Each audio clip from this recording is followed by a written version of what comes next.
Hello, hello, hello. Back for another installment of workout of the week. I'm going to explain the workout to you lovely ladies. If you happen to have any questions, comments, concerns, maybe if you feel like you're not doing the movement correctly and you want to either contact me directly through Facebook or on the comments when Myrna posts the video, it's totally up to you. I'm happy to answer any questions or concerns you may have about any of the movements, about any of the workouts for that matter, even if you want to repeat the workout that we posted last week. So any questions, fire them at me. So this week's workout, it's easy in terms of how to kind of manage the time. A 20-minute AMRAP. So AMRAP stands for as many rounds as possible. So in 20 minutes, you're going to get through as many rounds of this combination as you can. The movements go as followed. You're going to have 13 backpack weighted thrusters. You're going to have 10 backpack weighted lunges, or of course any scaled equivalents, and then 3 burpees. So and then we'll talk about the bottom portion here in a second. But you're going to do 20-minute, as many rounds as possible of that combination. So essentially, in terms of the timer, all you just need is a 20-minute running clock. That's all you need. Nothing fancy. You don't need an interval timer, nothing like that. Okay. Down at the bottom portion, right down here, is some optional core work that I think it's really nice to kind of add into, especially for endurance athletes. It's really, really important to have some good core stability. Helps with lower back strength, that then leads to glute strength, hamstring, quad strength as well. It helps make sure you're maintaining good posture during your runs, hikes, and walks. So I think having an additional core work is really great. This portion is optional. You don't have to add it into your workout if you don't want to. If you want to do both, great. If you don't want to do any of them, fine too. It's totally up to you. All right. But I like throwing in some optional core work in there, just in case we need a little extra boost. All right. So the bottom optional core work here, what we call is TABATA. And if you want to know the science behind TABATA, actually go online to read the science behind it. It's actually really fascinating. The person who created it and the science behind it. But anyway, so TABATA, we're going to be doing some core work, and it's going to be 8 rounds. You're going to be working for 20 seconds and then resting for 10 seconds for a total of 8 rounds. So this core work here at the end is just a total of 4 minutes of work. Not long at all. Super easy peasy. So for my core work, I did the first 4 rounds of bicycle kicks, and we'll go over the movements. And then I did the last 4 rounds of side foot touches for some oblique work and then upper ab work. And again, we'll go through all of the movements to make sure you understand, and then scaling options for those that need some scaling options. Okay? Get excited! All right, lovely ladies. So let's talk about equipment before we go into movements here. So the equipment that you guys are going to need today is a backpack that's durable, ideally. Durable enough to be able to hold some weight in it, and then something to put weight into that backpack. It could be anything. It could be canned goods, bottled water, which is a great one, especially though I think a lot of people have excess bottled water right now. I personally put in 2 1-gallon jugs of water in my backpack. I regretted that halfway through my workout. But I still got it through, still got it done. So I have 2 gallons in there, which I think is equivalent to about 20 pounds. Scale your weight accordingly. Go off of what feels right for you. And then even through the workout, if you're finding that the weight's a little too heavy, which is totally understandable, and you wanted to kind of scale back on the weight, absolutely pull out some of those canned goods. So you need a backpack that's nice and durable, and then some type of a weight element inside. Okay. Along with the backpack, you're going to ideally need something soft for you to be able to do lunges on. So a yoga mat. If you have some type of a thicker mat or maybe if you have the ability to do this on carpet, that would be good too. And what that'll do is it'll just kind of protect the knees when you're going down for the lunges is all. If that's not a concern for you, or maybe you need to shorten the range of motion of the lunges, then having something soft on the ground is not a big deal. And then of course we have a patio chair if you need it as a scaling options for the squat element that we're doing today.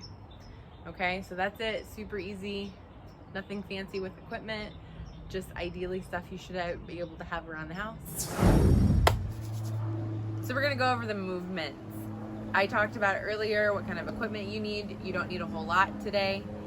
A mat, ideally, if you have a yoga mat. I just happen to be married to someone who does jiu-jitsu, so I have access to thicker mats. If you don't have access to thicker mats, that's fine. A yoga mat works great. If you don't have that, if you could do this workout on carpet, that works great as well. Just something to protect your knees when you're doing some lunges. I do have a patio chair to show you scaling options for the first movements. And then of course your backpack with whatever weight that you have in it. So the first movement, backpack thrusters. So you're gonna grab your backpack with the weight in it, position it accordingly so it's balanced well, okay? From here, you're gonna have a nice front rack position. Keep the elbows in and the weight close to your body. Feet in that squat position that we talked about last week, okay? And then from here, you're gonna sit back into that squat, and then as you're coming up out of the squat, you're gonna drive those arms straight up, the weight up over your head, all right? So at normal speeds, it's gonna look like this.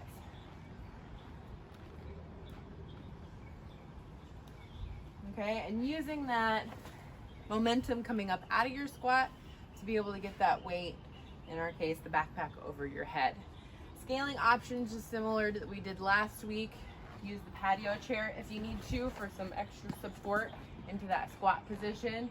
Tap down, drive straight up. Tap down, drive straight up. Utilize the chair as a little extra support.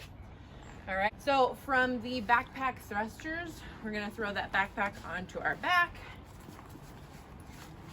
get it nice and secure, and then we're gonna go right into our lunges. Lunges, I want you guys to make sure that you're stepping out far enough in front of you and slightly off to the side. So what you don't wanna do is tightrope your lunge where it's one foot in front of the other. Your balance is gonna be off, okay? So think that you're stepping slightly off to one side and far enough in front of you to be able to tap down your knee. And then what you're gonna do is drive through that front heel and then come back to your standing position. All right, so then the workout itself, you're just gonna be alternating. All right, with that weighted bag on the back. If you're finding the lunges are a little bit challenging, take that weight off your back. You can start there. If they're still a little bit challenging, shorten the range of movement just slightly. So rather than bringing your knee all the way down, go as far down as you're capable of, and then step back, all right? The position of the movement, the driving off the heel, none of that changes, okay? It's just shortening the range of motion. All right, and then last movement, burpees. Dreaded, lovely burpees. All right, my husband loves them. I think he's psycho, but he loves them nonetheless. All right, so with burpees, we're gonna go all the way down to the floor for a traditional burpee. All the way down, you're gonna jump your feet out, bring your chest down to the ground. You're gonna drive up, jump those feet forward, jump and clap up overhead. All right. Burpees are a new movement for you, or you need to scale it up a little bit. That's fine too. What you can start with, hands down on the floor, walk your feet back, go into the bottom of that push-up position, right? Drive up, walk your feet forward, jump and clap up overhead. If getting all the way down and getting all the way up is a bit of a challenge, walk those feet back, walk them forward, stand, jump and clap up overhead. All right, we just shorten that range of motion. Those are the three movements. We'll be doing a 20-minute AMRAP. right? As many rounds as possible in 20 minutes of 13 backpack thrusters, all right? 10 lunges and 3 burpees. Good luck. So I mentioned doing an optional core work at the end. If you have the time and the energy to be able to get in, I love doing core work at the end of my workout because it's really beneficial for endurance athletes. The core work I mentioned earlier was a TABATA. Again, Google it if you want to know where the concept TABATA comes from, because it's pretty interesting. It's going to be 8 rounds total. You're going to be working for 20 seconds and then resting for 10 seconds. All right? 20 seconds of work, 10 seconds of rest. It'd be great to have an interval timer for this particular one if you have it. If not, you just need to pay attention to the timer when you're doing it. So for the first 4 rounds of my Tabata, I did bicycles, where I come up to a crunch position, hands are free, don't strain the neck or the head, and I just circled my legs like a bicycle. And I just worked for a total of the 20 seconds, and then I rested, okay? I did that for the first 4 rounds. And the last 4 rounds, I did side feet taps to work slightly the obliques and the upper abs. All right, and I did that for 4 rounds as well.